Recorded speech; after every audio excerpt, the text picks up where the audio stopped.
জুলাই গণ-অভ্যুত্থানের সময় সংঘটিত মানবতাবিরোধী অপরাধের দায়ে শেখ হাসিনাকে মৃত্যুদণ্ডের আদেশ দিয়েছেন আন্তর্জাতিক অপরাধ ট্রাইব্যুনাল ১।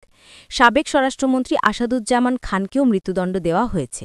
আরেক আসামি পুলিশের সাবেক মহাপরিদর্শক আইজিপি চৌধুরী আবদুল্লাহ আল মামুনকে দেওয়া হয়েছে ৫ বছরের কারাদণ্ড। বিচারপতি গোলাম মর্তুজা মজুমদারের নেতৃত্বাধীন ৩ সদস্যের আন্তর্জাতিক অপরাধ ট্রাইব্যুনাল ১ আজ সোমবার এই রায় ঘোষণা করেন। এই ট্রাইব্যুনালের অপর ২ সদস্য হলেন বিচারপতি মোহাম্মদ শফিউল আলম মাহমুদ ও বিচারক মোহাম্মদ মুহিতুল হক এনাম চৌধুরী। দুপুর ১২:৩০টায় রায় পড়া শুরু হয়। দণ্ড ঘোষণার মধ্য দিয়ে বেলা ২:৫৪ রায় শেষ হয়। জুলাই গণ-অভ্যুত্থানের সময় হত্যাকাণ্ডসহ মানবতাবিরোধী অপরাধের ঘটনায় ট্রাইব্যুনালে করা এটিই প্রথম মামলা, যার রায় হল।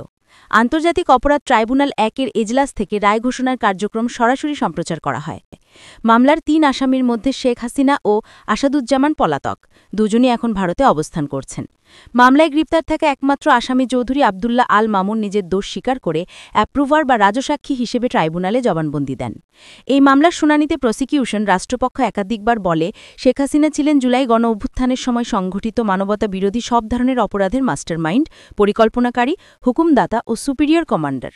চৌধুরী আবদুল্লাহ আল মামুন তার জবানবন্দিতে বলেন, বৈষম্য বিরোধী ছাত্র আন্দোলন দমনে সরাসরি লিথাল উইপেন ব্যবহার করার নির্দেশ দিয়েছিলেন তৎকালীন প্রধানমন্ত্রী শেখ হাসিনা। গত বছরের ১৮ জুলাই শেখ হাসিনার এই নির্দেশনা তৎকালীন স্বরাষ্ট্রমন্ত্রী আসাদুজ্জামান খানের মাধ্যমে পেয়েছিলেন তিনি। এ মামলার তদন্ত প্রতিবেদনে বলা হয়, শেখ হাসিনার নির্দেশে ২০২৪ সালে জুলাই-আগস্ট মাসে মারণাস্ত্র ব্যবহার করে নিরীহ নিরস্ত্র ১৫০০ ছাত্র জনতাকে হত্যা এবং ৩০,০০০ মানুষকে আহত করা হয়েছিল। এই মামলায় যুক্তিতর্ক উপস্থাপনের সময় শেখ হাসিনা ও আসাদুজ্জামানের সর্বোচ্চ শাস্তি মৃত্যুদণ্ড চেয়েছিল প্রসিকিউশন। একই সঙ্গে তাদের সম্পত্তি বাজেয়াপ্ত করে জুলাইয়ে শহীদ হওয়া পরিবারগুলোর পাশাপাশি আহত জুলাই যোদ্ধাদের মধ্যে হস্তান্তর করতে প্রসিকিউশন আবেদন জানিয়েছিল। এছাড়া সূচনা বক্তব্যের পর এই মামলায় প্রথম সাক্ষী হিসেবে জবানবন্দি দেন জুলাই গণ-অভ্যুত্থানে গুরুতর আহত হওয়া খোকন চন্দ্র বর্মন। তার সাক্ষ্য গ্রহণের মধ্য দিয়ে শেখ হাসিনা সহ ৩ আসামির বিরুদ্ধে আনুষ্ঠানিক বিচার শুরু হয়। এই মামলায় জাতীয় নাগরিক পার্টির আহ্বায়ক নাহিদ ইসলাম সহ মোট ৫৪ জন সাক্ষী জবানবন্দি দেন। সাক্ষ্যগ্রহণ শেষ হয় গত ৮ই অক্টোবর। এরপর যুক্তিতর্ক শুরু হয় ১২ই অক্টোবর, যা শেষ হয় ২৩শে অক্টোবর। সর্বশেষ ১৩ই নভেম্বর ট্রাইব্যুনাল জানান ১৭ই নভেম্বর এই মামলার রায় ঘোষণা করা হবে। মিসকেস থেকে এই মামলার রায় ঘোষণা পর্যন্ত সময় লেগেছে ৩৯৭ দিন। বিগত আওয়ামী লীগ সরকারের আমলে ২০১০ সালের ২৫শে মার্চ আন্তর্জাতিক অপরাধ ট্রাইব্যুনাল যাত্রা শুরু করে। এই ট্রাইব্যুনালে মুক্তিযুদ্ধের সময় সংঘটিত মানবতাবিরোধী অপরাধের বিচার গুরুত্ব পায়। বিচার কার্যক্রমকে আরও গতিশীল করতে ২০১২ সালের ২২শে মার্চ আরও একটি ট্রাইব্যুনাল গঠন করে বিগত সরকার। ট্রাইব্যুনালের রায়ের পর সব আইনি প্রক্রিয়া শেষে মুক্তিযুদ্ধের সময় সংঘটিত মানবতাবিরোধী অপরাধের দায়ে এখনও পর্যন্ত শীর্ষ পর্যায়ে ৬ জন আসামির মৃত্যুদণ্ড কার্যকর হয়েছে। ৬ জন আসামির মধ্যে ৫ জনই জামায়াতে ইসলামের তৎকালীন শীর্ষস্থানীয় নেতা।